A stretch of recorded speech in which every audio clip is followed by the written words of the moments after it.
I have so many friends here tonight, don't I? Man, how awesome is this to be back in Cincinnati territory. This is great. Home of La Rosa's Pizza, Skyline Chili, home of White Castle. And incidentally, this is the headquarters for Tums and Pepto-Bismol. I don't know if you know that or not. I don't know if it is or not. How many of you men just put your foot down? And maybe you're not from here. Maybe you don't get to eat the delicacy that is White Castle. You just put your foot down. You're like, when we go to Youth Challenge, I'm buying White Castle. How many of you would admit that? Yes, it's nobody, because all your wives do what my wives do. Said, absolutely, you are not, or you're riding up above the car when we go home. So, yeah. So it's good to be here. Good to be here with all of you. Thank you so much. Thank you so much to the Youth Challenge Committee for allowing me to come and be a part of Youth Challenge 2018. It's surreal to be able to be back here and stand on this stage with you all. Just a couple years ago, I got the opportunity to stand on this stage, and I got to hear something pretty awesome. It's, you make a lot of noise. You think I have energy, you should be up here when you're making a lot of noise. So here's what I want. I want this side over here to just scream as loud as you possibly can. That'll help motivate me to speak a little bit. And then we're going to give this side a chance over here to outdo them, okay? You guys understand what I'm saying? I want this side over here, these two rows, or these two sections to scream as loud as you can. I want to hear the noise. And then I want this side over here to scream as loud as you can. Okay, let me hear you scream. 1, 2, 3. Okay, that's not how I remember it from a couple years ago. Okay, let me see. Let me show you. You guys ready? Let me show you all what this side can do. Ready? You guys ready? 1, 2, 3. Now, there's a saying in the New Testament that you got served. No, it's not in the New Testament, but okay, listen to me. I want to give you a chance. Okay? No, nobody needs to get served here tonight, all right? I'm going to give you a chance. Here we go. 1, 2, 3. They came back a little bit. Now, how about from all of you? On 3, I want you to tell me your favorite. Maybe it's not White Castle, because I think I'm the only one in this entire building. I want you to tell me your favorite place to eat on 3 as loud as you can. 1, 2, 3. All I heard was, Chick-fil-A. Anybody like Chick-fil-A here in the house tonight? That's awesome. One of the most awesome things about being around young people is it keeps you energized. If there's any time that I feel like my hair is getting gray or I'm slowing down, which seems like that's happening more and more often these days, I just get around some of you guys and I know that just to keep up, I've got to keep my energy up. It's been wonderful to be around you guys, and many of you are my friends. How many of you have been on a team that I've either been a co-coach or the captain of a team? Stand up. I'd like you to stand up right now. That's awesome. How many of you wished you were on my team? Stand up. How many of you have been on a team that's beat me?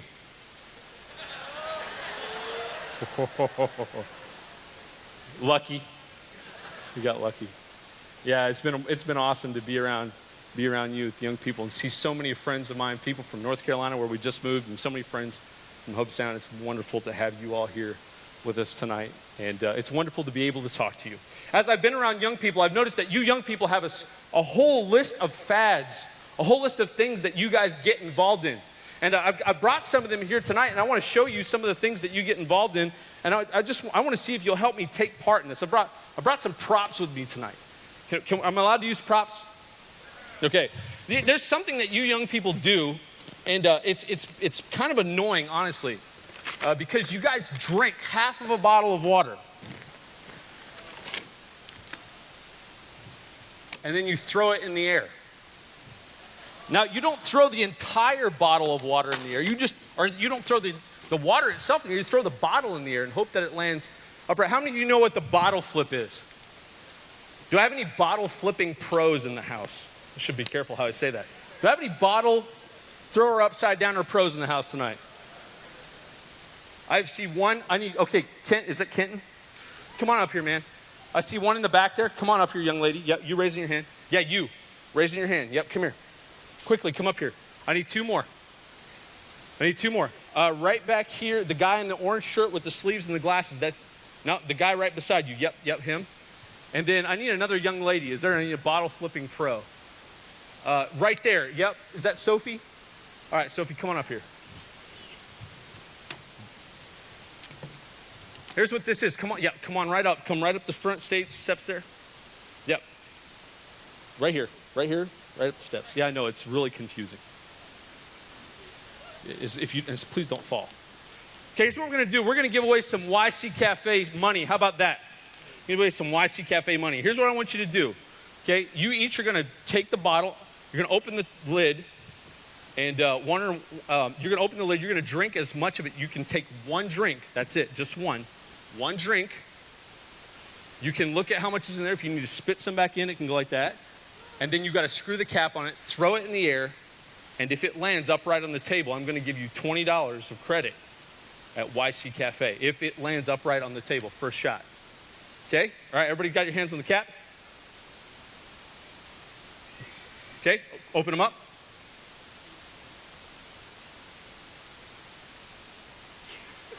All right, ready?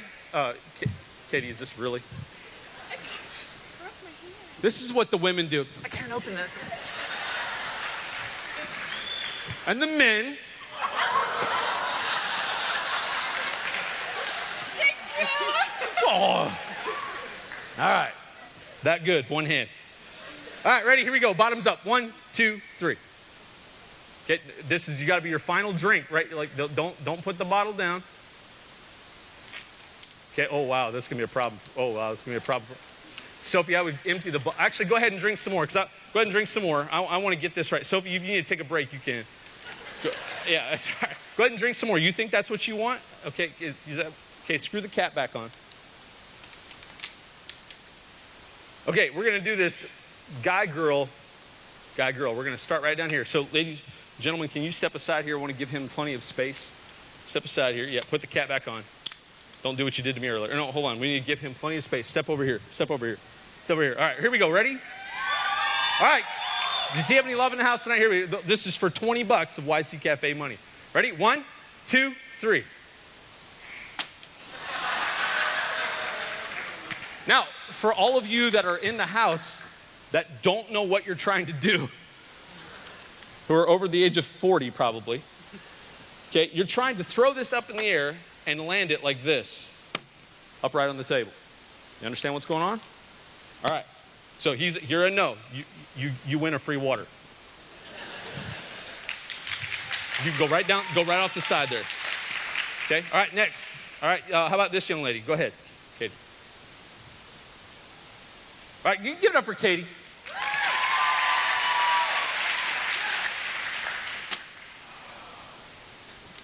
Now, I'm going to give you guys a tip. Thank you. Give it up for Katie. Free water. You want a lot. You only want about this much in the bottom. He's like, I know, I got this. All right. Okay, you know what you're doing. All right, go ahead. Oh. All right, free water. Thank you for your help. Okay.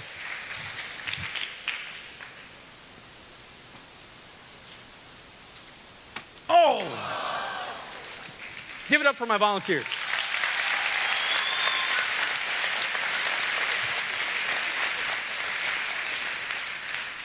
You young people have all kinds of fads, right? You guys do this thing with your phones. You get your phone out. I left my phone back there, but you get your phone out and you go over to Snapchat, right? And nobody can take normal pictures anymore, right? They can't just be them. You know what to do, right? And then the big dog ears come out of your hair. Your tongue hangs way out. That's goofy looking. But you do it nonetheless. You do it. So I see like genuinely good-looking people that should be smiling and at least taking a selfie, right? And then they're posting it all over the web like it's awesome. How many of you remember a couple years ago we had the mannequin challenge? How many remember the mannequin challenge?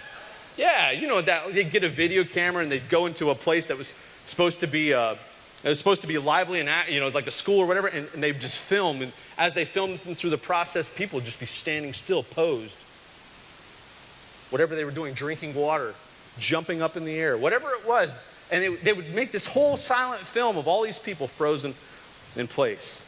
It's called the Mannequin Challenge. How many of you remember these little gems right here?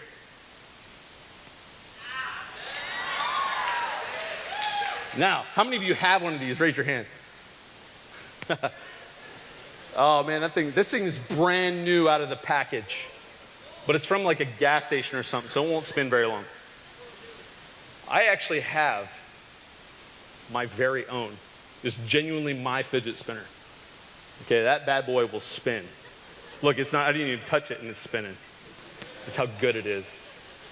Anybody want this? Catch it. The fidget spinner, man, I'll tell you what, the very first person I saw play with one of these was Matt Ellison, pastor at Hope Sound. I walked into his office and he's sitting back there with his feet on his desk. And I'm like, instead of thinking, what are you doing with yourself, with your life right now? Instead of thinking that, I was like, wow, that is really cool. I got to get one of those. And so eventually, to keep up with the rest of y'all, totally did. That's my own fidget spinner. Can you give me a round of applause for that?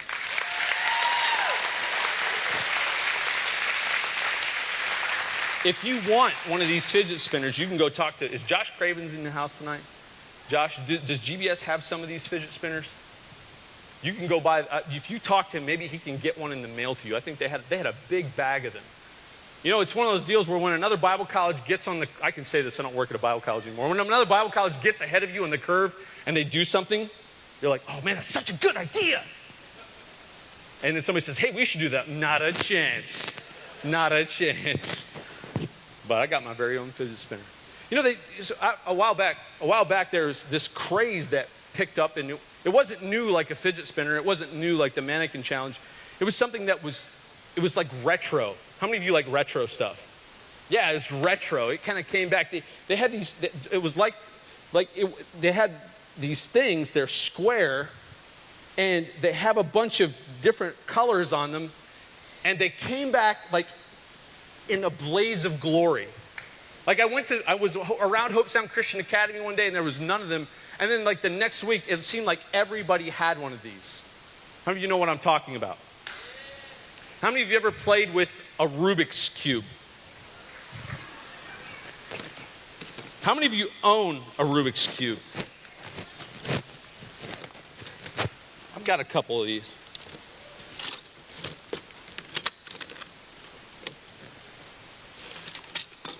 Let me just get my Rubik's Cubes out here.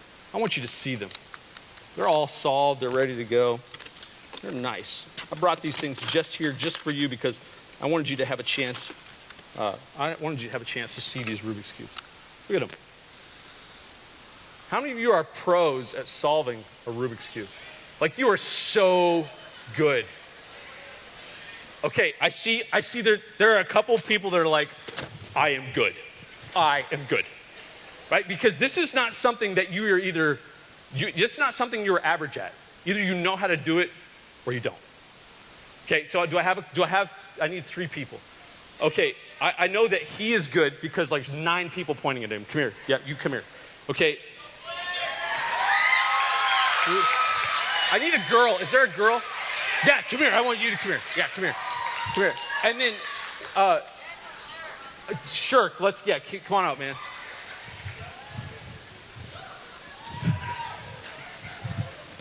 Okay, what are you touching the Rubik's Cube? What are you doing? No unfair advantage. Oh, I called a bunch of people up here by accident. All right, I called him up. Can I give you a consolation prize? I'll give you one of these Rubik's Cubes afterwards. How's that? That was a mistake. All right, come on up. Okay, what I want you to do, how many of you think this guy is going to win this thing right here? How many of you think this guy has a chance right here? How many of you think this young lady's going to wipe the board? Okay, I've got a $50 bill. That's a beautiful sound. My dad was like, here's your allowance. $1. I got a $50 bill for the person that can win, that can do this. Now what I want you to do is pick them up and mess them up quickly. Go. Let me just tell you something really quick.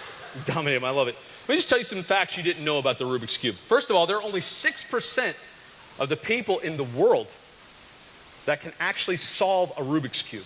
Okay, 6% of the people in the world can solve a Rubik's Cube. Less than 10 people in the world, less than 10 in the entire world can solve it in under 6 seconds. Which means there are at least 10 people in this world that can solve a Rubik's Cube in under 6 seconds. There are 43 quintillion ways that one of these Rubik's Cubes can be configured. 43 quintillion. He's not even looking at the Rubik, he's like looking at me. Am I winning yet? That's great. That's awesome. 43 quintillion ways. And then listen to this. This is neat. Every legal configuration of the Rubik's Cube can be solved in 20 moves or less. 20 moves or less. So that means that in 20 moves, you should be able to solve the Rubik's Cube. Now, how do I know that they didn't turn it backwards, right? Which is what I would do. Turn it backwards, and then so they can just turn it forward. So the way we're going to even the score is I'm going to have you give her your Rubik's Cube. These guys don't even care. They're like, fine. I'm going to have you give him your Rubik's Cube. Him. Okay. Now, this is for $50, okay? You're going to put the Rubik's Cubes down on the table in front of you. You're going to pick them up, and when I say go, you're going to pick them up. I want you to cheer for them, okay? And they're going to try to solve. The first person to put their cube back on the table is the winner. All right? Here we go. Count down with me. 3, 2, 1. Ready? 3, 2, 1. Go.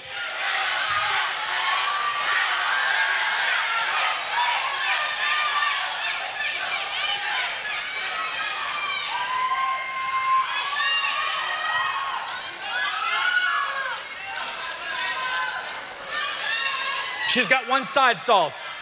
I think she's going to waste them. I think you'll wipe the board with them. This is for $50.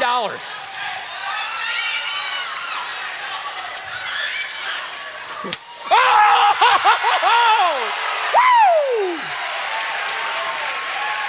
Oh my! Keep going. I want to see how long it takes you. Let's see who wins. Come on, hang in there. He's shaking his head no. We changed the stickers on that one, man. I'm just kidding, we didn't.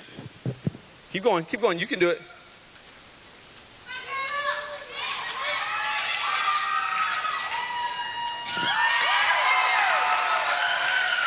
Wow, excellent job. Give these guys a round of applause. $50, man.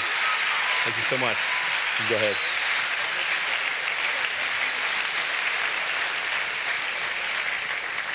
That was incredible. And listen, there's this whole culture with Rubik's Cubes, right? There's this whole culture that's designed around these Rubik's Cubes. These are actually honestly, they're kind of junky Rubik's Cubes. They're the Walmart brand, right? There actually are much better Rubik's Cubes out there. I'm going to show you one here in just a moment. But that was absolutely fantastic. I was thinking about what to say to you tonight, and honestly, tonight's not going to be the super unbelievable profound truth, right? Because I don't do super unbelievably profound things. I'm just your friend. But I want to talk to you about this idea of this puzzle of life. I want to use the Rubik's Cube as kind of a jumping off point. First of all, I want to tell you some things that you need to know. Life is just like these Rubik's Cubes, right? And tonight I'm going to talk to you about several different points about how life looks just like these Rubik's Cubes. The first thing you need to know is this. There are lots of different kinds of puzzles in life. Lots of different kinds of puzzles. In fact, let me just show you some examples.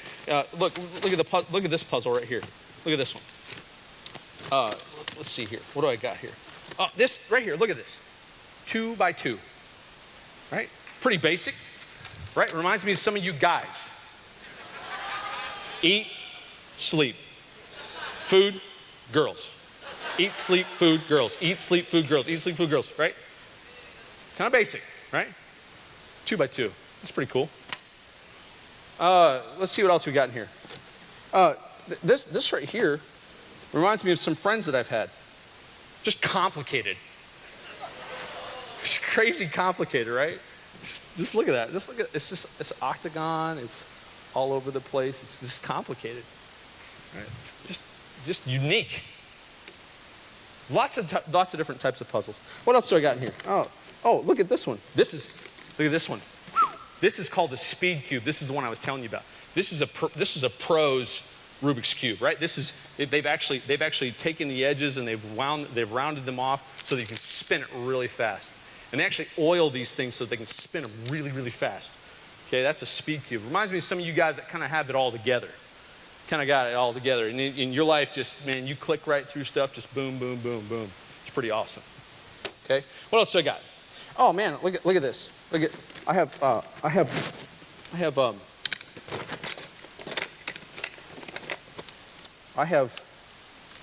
the Heath twins.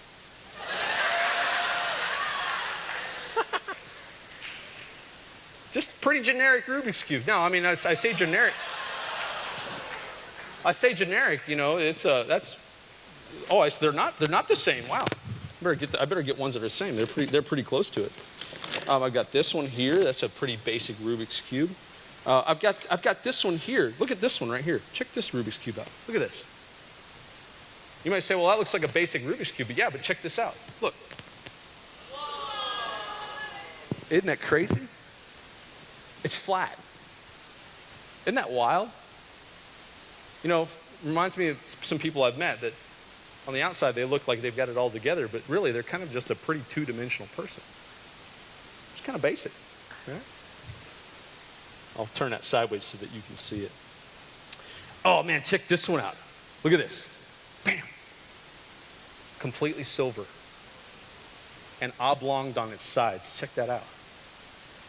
Look at the shapes. Right? Bunch of different kinds of puzzles that we got going on here. Bunch of different kinds of puzzles. Look at this. Look at this. This reminds me of some of you ladies. I about messed it up. It's a diamond, right? No, not because of that. Because they're multifaceted and complicated, honestly. To be honest, right? I'm not going to say my wife, but if I was thinking it, you know, right? No, look at that. All those beautiful sides. Look at that. Nice. So all facets. Diamonds are forever, right? You know what they say? All right. Reminds you. Yeah. Look at that. Look at all these different types of puzzles. Man, check this puzzle out. Look at this. That's a 10. That is a 10 by 10. Excuse me, 9 by 9. Sorry, I have some pros in the house. Please correct me throughout the sermon if I'm wrong about anything. When it comes to Rubik's Cubes, anything else theological, blame it on Hope Sound. Okay? Look at that. That's big. That's complicated. He tried to make it say Youth Challenge, YC. See that? He actually solved a pattern into the Rubik's Cube. That's pretty cool. This reminds me of some of the friends that I have here. All right?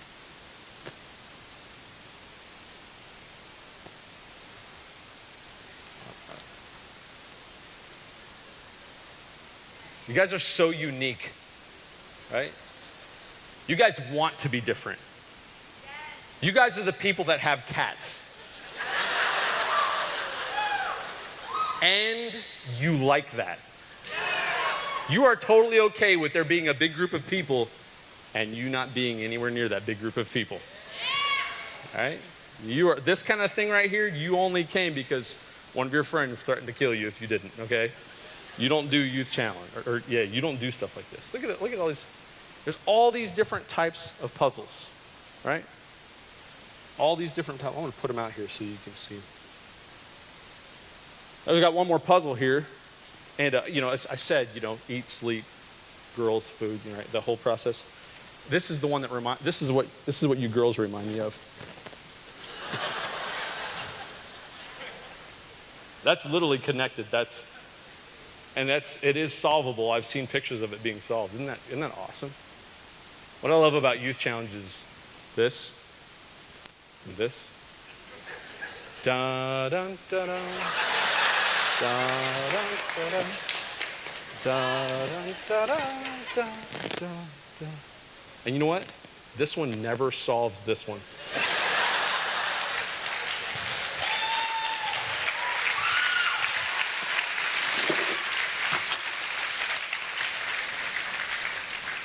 I want you to turn to your neighbor and tell them which Rubik's Cube they are. Just turn to them, tell them which one they are.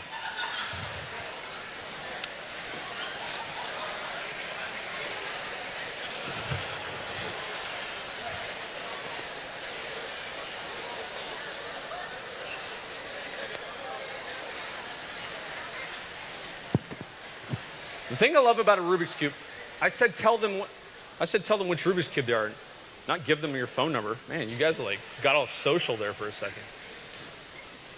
The thing I love about the Rubik's Cube is just like I've been beginning to show you, there's a lot of things about a Rubik's Cube that are pretty cool. You take this Rubik's Cube, it's perfect, right? It's put together, it's solved, it's done. But in just a few short turns, look at that. It's not solved, right? Now, at this point, I can turn it one more. And at this point, I know how to solve it because I can just go like this. Done. Thank you.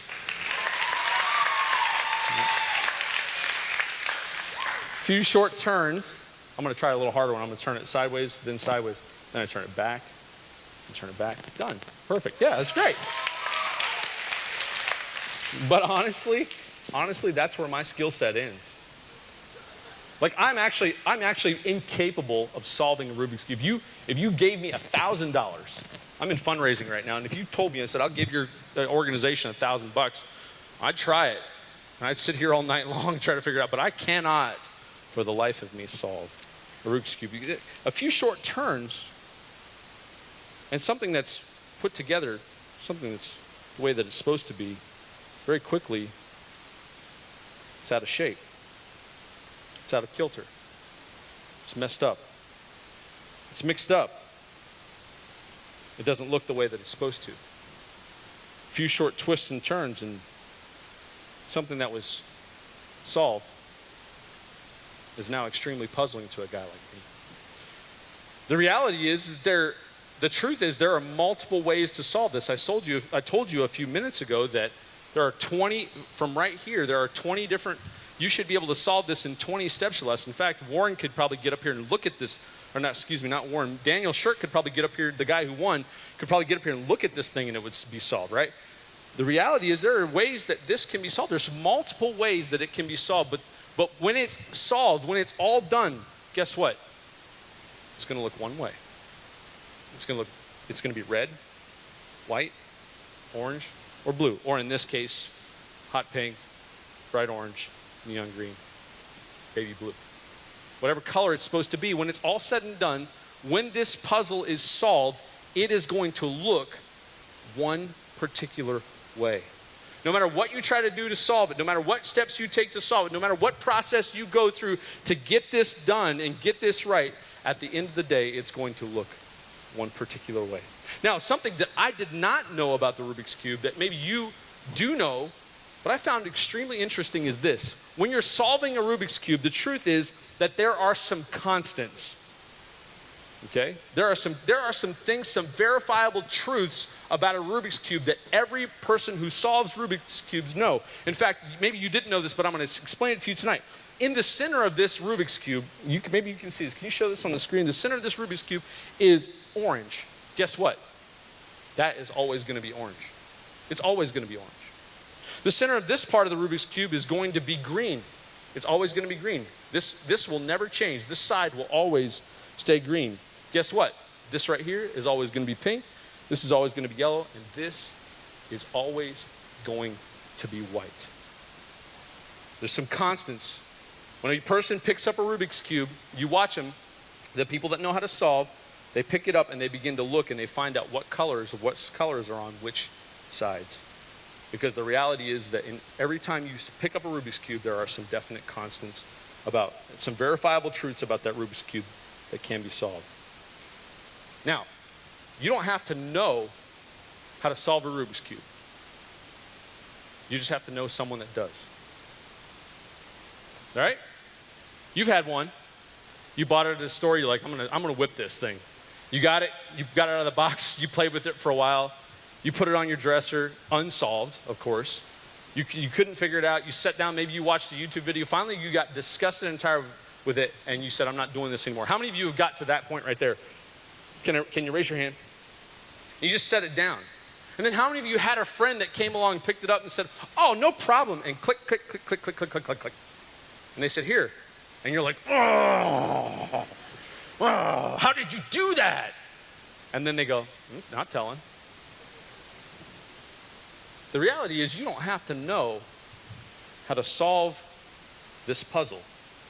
You just have to know someone that does. I'm going to invite my friend.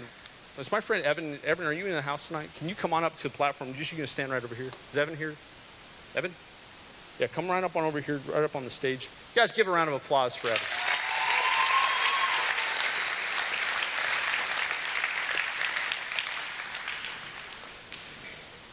You can just stand right over there behind the table.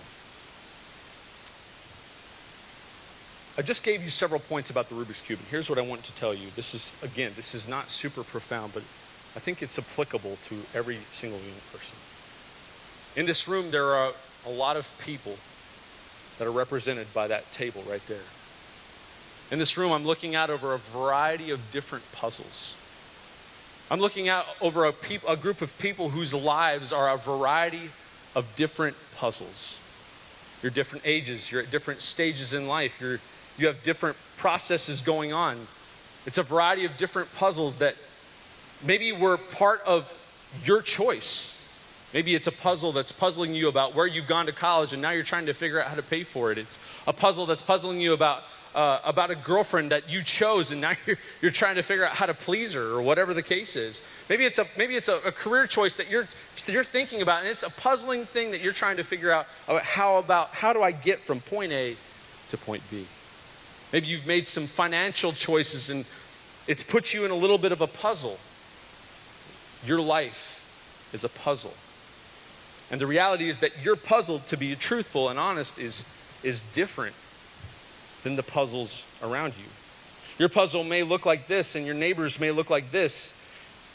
Somebody's puzzle next to you may look something like this. Your puzzle may look like this. But the reality is, when it's all said and done, your puzzle may be super complicated like this, but the reality is, when it's all said and done, it's still a puzzle. When I was born in South Dakota. I was born on an Indian reservation. And my parents worked with Society of Indian Missions. Some of you may know about Society of Indian Missions. And I was born just off of the Indian reservation. And we lived for the first 8 years of my life, I lived on an Indian reservation.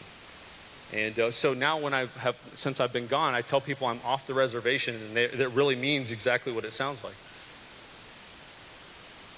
When I was 8 years old, we moved to Canada, and I lived in Canada, lived in another country for a number of years.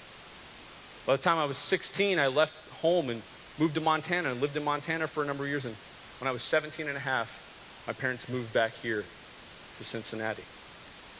My puzzle, and the part of who I am, and the difference that's different than all of the rest of you, or many of the rest of you, is that I'm a missionary kid. I don't think the way that you think. I don't act the way that you act. I don't process things the way that you process things. I don't find things important just like you find things important, because honestly, my puzzle is just a little bit different than some of you. The next thing I noticed about a Rubik's Cube is what I just told you, is the idea that this puzzle, as simple as it may look, within just a few short turns can be messed up. It can be messed up beyond all recognition and really kind of out of your control and ability to be able to solve. When we were on the mission field, we were there and we were working around Native people, and God allowed me to see a lot of wonderful things in ministry. God allowed me to see a lot of people doing a lot of good. God allowed me to see God's hand at work in the lives of people. But guess what? There were some twists and some turns in my life that messed my situation up. And they messed it up to the point where it was unrecognizable and out of my ability to solve. When I was between 6 and 7 years old, somebody with my parents turned their head just for a minute, and another young boy took advantage of me. We moved to Canada, and we were away from there, or away from South Dakota. We moved to Canada, and before I was 12 years old, again, my parents, in just a split second, my parents were on top of all kinds of stuff. They paid attention to everything. They made sure that we were in a safe and careful environment. My parents loved me to death. But just out of sight, literally with them in the next room, a teenager took advantage of me. And let me just stop here for just a second to say this, because it's been in the news. How you respond, maybe that's never been part of your story. But how you respond and the things you say to people that you may never know whether they've ever faced anything like that. Many of you probably never knew that before tonight. How you respond and the things you say are going to have a lasting impact on the people around you. And it may be the very catalyst that allows them, that gives them it makes them feel safe enough to be able to share their pain and their burden with you. Or it may be the thing that your response to this kind of thing may be the thing that causes them to close the door deeper and deeper. Those things in my life that happened, you know what? There were things that just twisted and it turned it, and it made it look made it look different. It messed it up. And I try to solve it. I try to figure it out. Well, why did this happen? Well, I don't understand why this came about. And why did God choose my parents to be missionaries? And why Canada? Why couldn't we go someplace cool, like Jamaica or something? You know? Why? Why do I have to be the oldest of four? Why do we have to be white? I'm serious. I grew up around a bunch of brown people. Yeah, I wanted to be brown my entire life. I still do a little bit. All right? Why did God have to make me the oldest? Why did I have to have blonde hair? Why did I have to have blue eyes? Why did I have to be skinny? Why am I so bad at sports? Now, that's something that you can help. Okay. But slowly but surely, what was a put together little life through twists and turns kind of got all out of whack. When I was a kid, I was bullied. I was told that I had big ears. It's okay, you can laugh. But it wasn't the kind of bullying where someone says, hey, Dumbo, or whatever you would say to a kid, and then they leave it alone. It was a series, there were several kids in that high school that just picked and picked and picked and picked. And then when they realized that it got to me, they began to physically abuse. I mean, they'd come up behind me and they'd flick my ears as hard as they could. My dad would be in the learning center and he'd turn his back, and as soon as he turned his back, that kid would go and flick me in the back of the ear so hard, my ears would be beat red. And I'd say something, my dad would turn around, he'd get on to the kid. My dad and mom, they did their best. They did their best to stick up for me, but it seemed like the more that they did, it just made the puzzle more and more complicated, because those boys knew they could get to me. And they just kept on, continued to bully. I got to the point where I would just cry and tell my mom, why did God make these big satellite dishes hanging off the side of my head? My mom would say, honey, those satellite dishes are beautiful.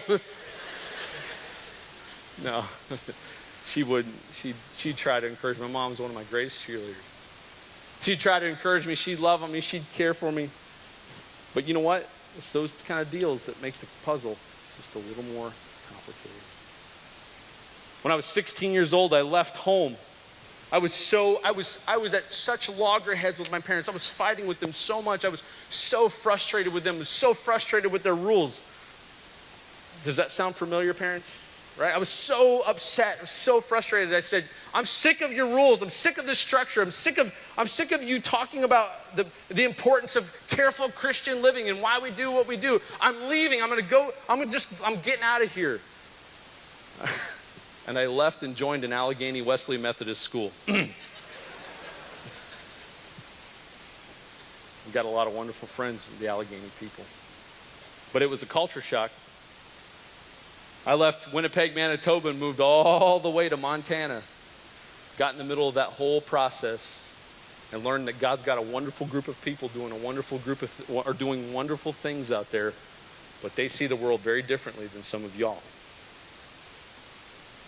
And I began to go through that process, and as I began to go through that process, I heard, not from the broad majority, they're wonderful people, but just a few people started speaking some what they thought was truth into my life. In just a few short turns, my puzzle became more and more complicated. I moved back from Ohio, or from Montana. I moved all the way back to Ohio. Moved back by myself. I got on a bus at 17 years old, bought my own bus ticket, and at 17 years old, rode all the way from Montana by myself, all the way to Cincinnati, Ohio. Got off the bus and moved in with my aunt and uncle right here in Cincinnati. Enrolled in God's Bible High School. It was at the time. Enrolled in God's Bible School, or enrolled in God's Bible High School. Went through my senior year of high school, and then I enrolled in college. There I was, a missionary kid with a lot of baggage, a lot of problems, a lot of things where it just looked different. It didn't look the way that I thought it should. And the whole time I would try to solve. I would try to make. There were times where I'd get a couple of the colors the way that they were supposed to be. I'd get a couple components of my life together. But the reality was, I knew that a lot of my life really wasn't. It didn't have it all together.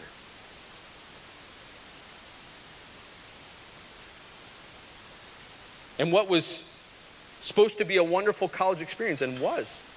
So much of my college experience was, but it was overshadowed by the fact that here I was in the midst of a culture of people that I didn't understand, with all these things rattling around in my brain. Remember, my puzzle is different than all of your puzzles, but our puzzles look similar. And so you know what I'm talking about when things are just rattling around in your brain and you're trying to figure them out, and this person says this and this person says this, and I'm trying to put all the pieces together, and it just seemed like it just spun the puzzle even more and more out of my ability to be able to solve.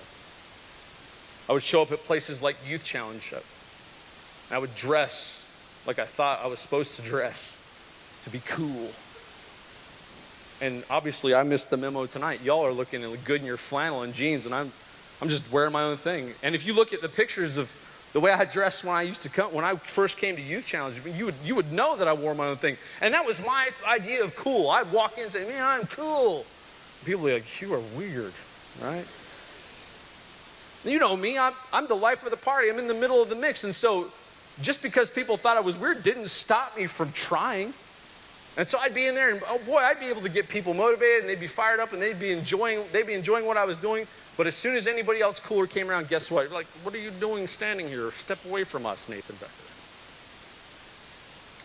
And it wasn't just like that at Youth Challenge. It was like that in a variety of different places. Now, listen, this isn't a poor me story. I just want to tell you that my situation,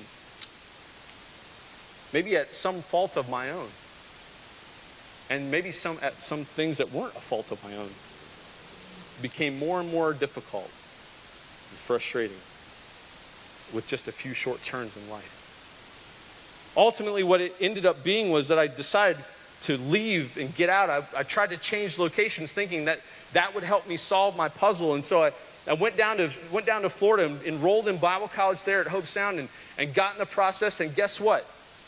Life was wonderful. Things were great. God was helping. And part of my puzzle began to be solved. But something that I didn't tell you back here was that I've been exposed to some things just as a kid. When I was just a little kid, I've been exposed to some things. And while I was a missionary kid and I got to see the degradation of sin and the misery that sin brought because of alcohol and drugs, and I knew I didn't want to have any part of that, the devil made sure that I got to see this over here. I got to see pornography. I got to see the ravages of sin that can happen behind closed doors and that doesn't leave a mark. So that had a hold on me.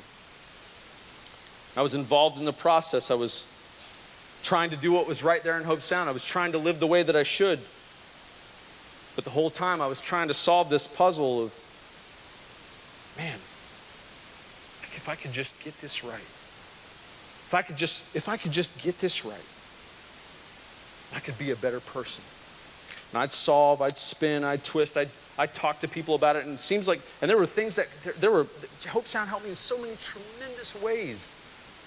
But the reality is that a few short turns put my life outside of my ability to solve all by myself.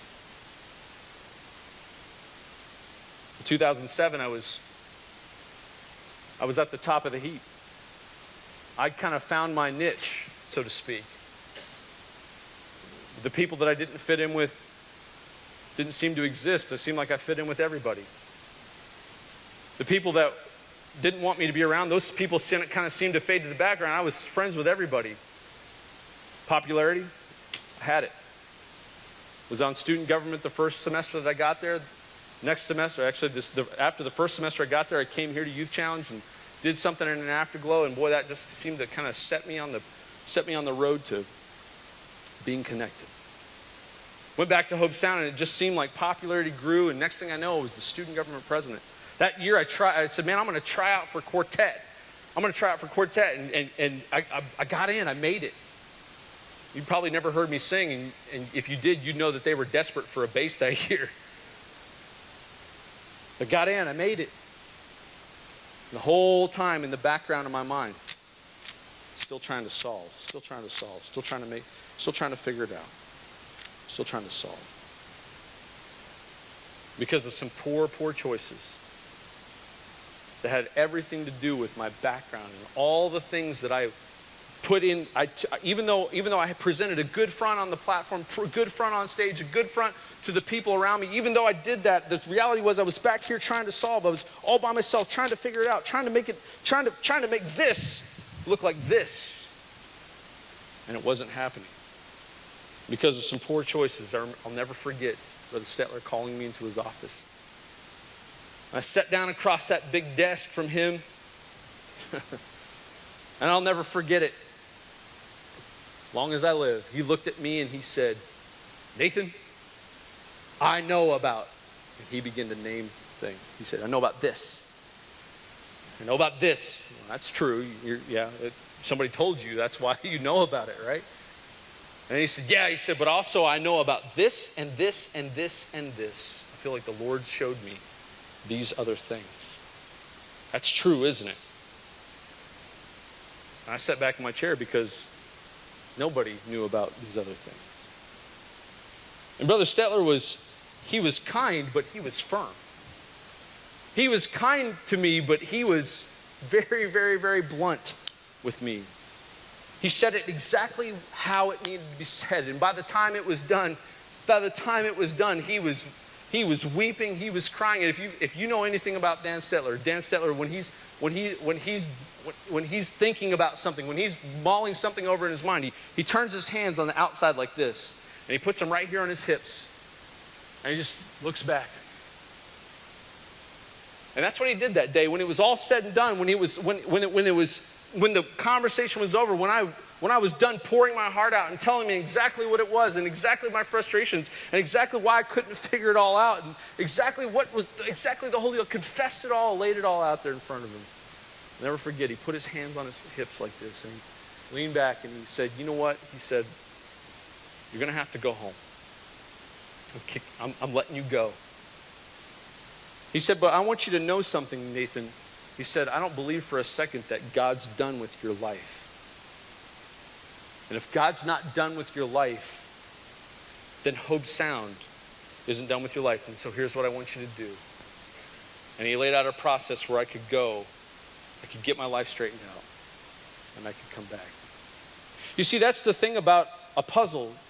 That's the thing about these kinds of puzzles. The reality is that, there are a few specific short turns, and they can seem, what's a perfect situation like that can seem like it's so messed up beyond our ability to solve. And there's multiple ways to solve this puzzle, but the end result is always going to look the same. And so I had to go back and I had to pick up the puzzle again. And I began to turn and I began to look and begin to realize, listen, at the end of the day, there's only one way. There's only one way I'm going to solve. There's only one way I'm going to be able to figure it out. There's only one way I'm going to be able to come to grips with myself, to get myself where I want to be. That's the way that everybody has to come. Is to humble myself before God and say, Lord, I'm a sinner.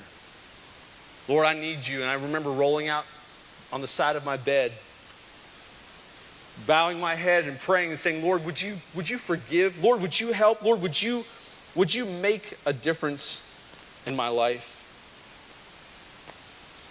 Lord, I want to come to you and I want to know you personally, like I'm getting to know you for the first time. I put all my Bible college training on the side. I put all my missionary kid training on the side. I put all the things in my life where I had spun and turned and twisted and moved, put it all on the side and said, Lord, I realize that at the end of the day, if it's ever going to look right, yeah, there are multiple ways that you can solve.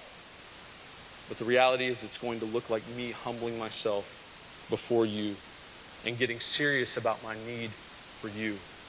I did that, and I feel like that night God saved me. He saved me through and through. And from that day on, God's given me a love for him. God's given me a love for his people. God's given me a love for his word. Have I done everything right from that day until this? No. There's been lots and lots of growing pains in my life. There's been lots of times where it seemed like the puzzle that was being solved as God was working in my life seemed to be that another twist and another turn would come. And I'd have to give it to God, and I'd have to say, Lord, can you make a difference in my life? Lord, can you come back and can you solve? Lord, can you come back and can you take that? Lord, I want it to look right. I want it to look right when it's all said and done. Lord, I want it to look like it's supposed to. Not like everybody else sees it, but Lord, I want it to look like your word says it ought to look. I want to look like a life that's completely and totally surrendered to you. I would leave it in God's hands, because the reality is there are a couple twists and turns and it can seem so messed up. But the truth is there are multiple ways to solve it. And at the end result, it's always going to look the same. And I begin to realize, just like these Rubik's Cubes, as God began to work in my life in that process of 2 years as I was gone from Hope Sound, that there are some verifiable truths that every single person can know. Every single person can know that there are, just like this side will always be white, and just like this side will always be blue, and just like this side will always be yellow, there are some verifiable truths that every single person can know about their relationship with the Lord. I stumbled across this thought process, and I felt like it fit so well, and it's something that I've tried to incorporate in my life. I remind myself of these things. First of all, this. I remind myself of this constant in my life. I did then and I have since then. I have to remember that I'm here by God's appointment. I want you to say appointment. I'm here by God's appointment. Ladies and gentlemen, it is no mistake. It's not a problem that you are here tonight.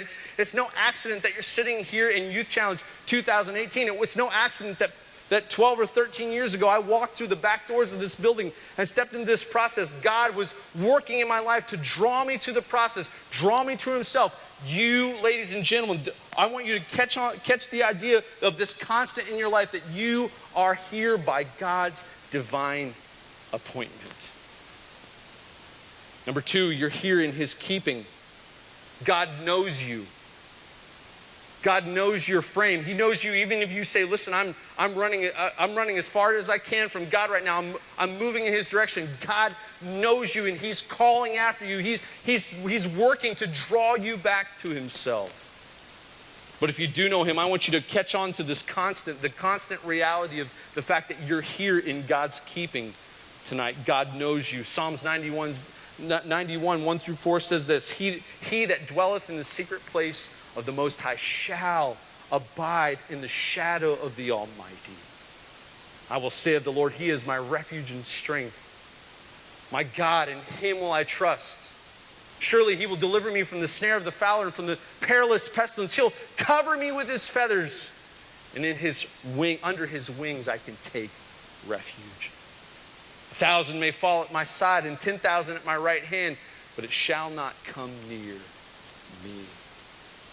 I began to realize that I was here by God's design, and I was here. The constant in my life was that I was here in his keeping, and if I was in his keeping, then he wanted to do something in my life. Not only was I here in his keeping, but I was here under his training. The reality is that if God knows you, then God wants to grow you. So through that process of my life and through that process of time, I took that opportunity to begin to learn who God was. And it seemed like I came back to him for the first time, just as a child, to begin to pick up his word and read through the book of 1 John and just read it with new eyes and a fresh face. Young people, I want to remind you that no matter where you are here on your walk with God tonight, you're here under his training. That's a constant in your life. That's a constant in your life. You're here under his training. And finally, you're here for his time. I remember sitting in Youth Challenge. I remember sitting in these auditoriums thinking to myself, what could God do with my life? I remember looking at the men that crossed this platform. And it just seemed like these men were towering figures in my mind of spirituality, towering figures of people who had it together, had the process together, knew what they wanted to do, knew the ministry that God had called them to do. I remember thinking, what could God do with my life? And I want to remind you of the process that God has reminded me over and over again, the constant that if you're here tonight and you're serving him, you're here under his training. God wants to take you and do something with you, but not only are you here under his training, you're here for his time. It's not an accident that you didn't grow up in the early 2000s. You're growing up right here, right now. It must have been something for Mordecai to walk into the palace and get down on one knee in front of that young girl named Esther and get down and say, hey, listen, you're getting ready to go into a situation where there's a pagan king. You're getting ready to go into a situation where there's a ton of pressure. You're getting ready to go into a situation where everybody's going to be pulling on you, and it's going to be easy to forget your past and forget the culture that you're from and forget the process that you're a part of. It's going to be simple to do that, but Esther, listen to me. Could it be that God has brought you into the kingdom for such a time as this? There's no doubt in my mind that I'm sitting here looking at young people whose lives are going to be markedly different in the next 4 to 5 years. Some of my friends sitting in this audience just in the last 2 to 3 years have said I do and are getting married. You're getting ready to start families. It's neat. It's exciting. Some of my friends here in the audience tonight have taken their place in ministry, and God's helping you and God's moving in your life. Some of you are getting ready to propose, I hope. Some of you tonight are getting ready to ask the girl out for the first time. Some of you tonight are just getting ready to think about dating. Some of you are just getting done playing with Legos.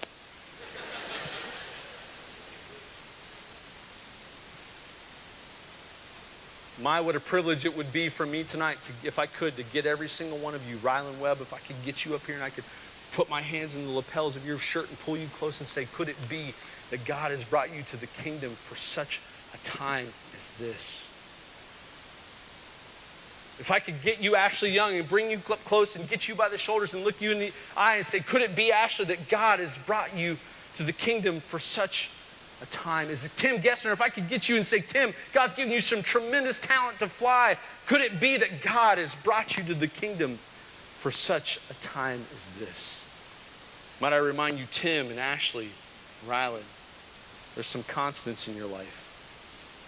You're here not only in his keeping, you're here not only under his training, but you're here for his time. For his time. God's got something he wants to do with your life. That's a constant. God's got something that he wants to say to you, and a way that he wants to train you, and a way that he wants you to live. That's a constant. You can bank on that. And in my life, God has worked to remind me of those constants, to say, hey, listen, don't get in a rush. Don't get in a hurry. Remember that I've got you right where I want you for my time and for my purpose.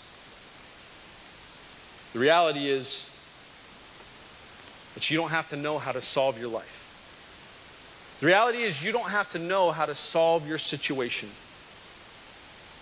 The reality is that the puzzle of your life, honestly, probably won't be solved until it's all said and done. That's why Philippians chapter 1 says, he who has begun a good work in you will be faithful to perform it. The reality is that when it's all said and done, when we cross this line of worlds, that's probably going to be the first time that we're going to see our lives like something like this. But we don't have to know how to solve it. Just like I couldn't solve a single turn in this Rubik's Cube, I wouldn't even know where to begin to start. I know someone that can. If I take my puzzle and I put it in the hands of someone, if I take this puzzle and put it in the hands of someone that knows what they're talking about, knows what they're doing, can take my puzzle, can observe it from multiple angles, can look at the constants, can figure out the situation, and then begin to make the turns and to make the moves necessary, guess what? When it's all said and done, my puzzle can be what it ought to be. I would challenge you young people. Put your puzzle in the hands of one who can solve.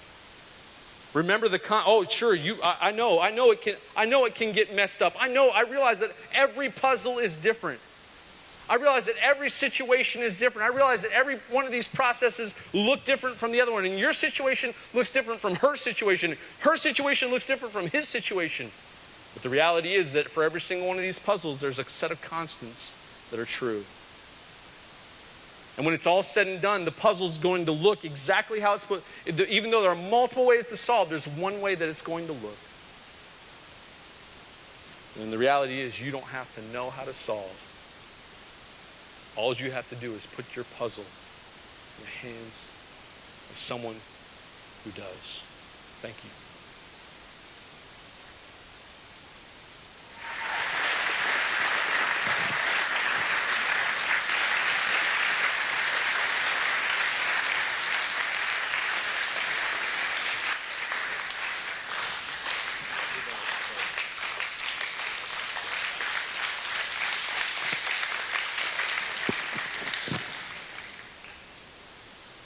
But life's not a set of rows. Life is typically not a set of boxes. Life is not typically in neat little orderly fashions like this puzzle. I want to leave you with this thought. The reality is that life is a set of twists and turns. Life is a process that is probably not going to be solved. It's not. I can guarantee you it's not going to be completely solved until we cross this line of worlds. And I've been finding out that even though I've been allowing God to solve in my life, even though I've been putting my hands in the hands of the one, even though I've been placing my puzzle in the hands of the one who does know how to solve it, that oftentimes, there are still things that come into our lives that completely blow us out of the water. Maybe there's people here tonight that say, listen, I put my puzzle in the hands of God. I've given him my life. I've surrendered my life to him. I've said, Lord, you can have whatever you want. But the reality is that as I'm trying to live the Christian life, there's a lot of circumstances and a lot of issues that crop up. And in fact, there's issues that have just blown me out of the water. Not too long ago, I received some difficult news. And I had to sit there and I had to think about it. As the news came to me, I began to realize, wow, this is not what I expected.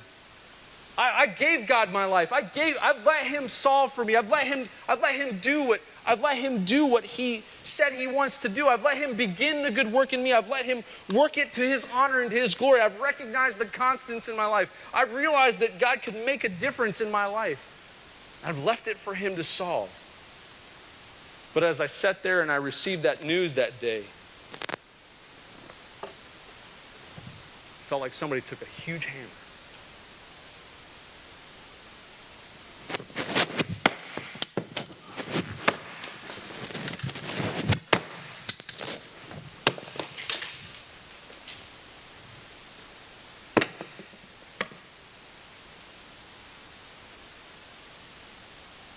and absolutely obliterated my life.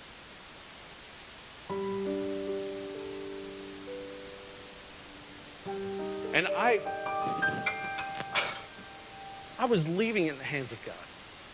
I was saying, Lord, I recognize that you want to solve. I recognize that you want to make the difference. I recognize there's some constants in my life. Lord, it's yours. But the reality was that even though the Lord was solving it, there was some news that hit me that blew my world apart. Some of you know what I'm talking about. There's news that's hit you that's blown your world apart. I just talked to a young man today, this morning, who said, my girlfriend of 3 years was planning to propose to her marriage, dumped me. That may not be a big deal to some of you who are married, but some of you who are looking at marriage, that's a scary thing. The young man in the school that I'm a part of showed up at class the other day, and he just looked like he'd been hit with a sledgehammer. And he said, my parents just decided that they don't love each other anymore. And here I am, 12, 13 years old, and I'm going to have to try to figure out a whole new kind of normal now. Some of you have received diagnoses that you haven't even told anybody about, but it's absolutely wrecked your life. Some of you have received church votes that have destroyed your world. Oh yes, the reality is that you've placed your puzzle in the hand of God. You said, Lord, you can solve. Lord, I place my hand in absolutely, the cares of life, the issues of life, the circumstances of living in a world that's broken have absolutely obliterated your situation. Some of you, your family's not treated you very nice. In fact, it's been very difficult. Some of you have faced bullying, and some of you have faced some of the issues that I've talked about. Some of the things that I've talked about tonight have triggered thoughts and triggered memories, and it's all coming back, and you realize that even at no fault of your own, somebody came along, or something came along, or some issue came along, and boom! It obliterated your life. And even though you're trying to serve the Lord, even though you're doing your best to leave it in God's hands, you find yourself over here, and one by one, you just begin to pick up the pieces of your life. Because that's what we do. Life goes on, doesn't it? Life continues to happen, and wow, that hurt. Wow, that person, they're never going to talk to me again. Wow. This issue, wow, that's never going to be the same. Wow, that family reunion's never going to go the way that I wanted it to anymore. Oh, look over here. This relationship is completely destroyed.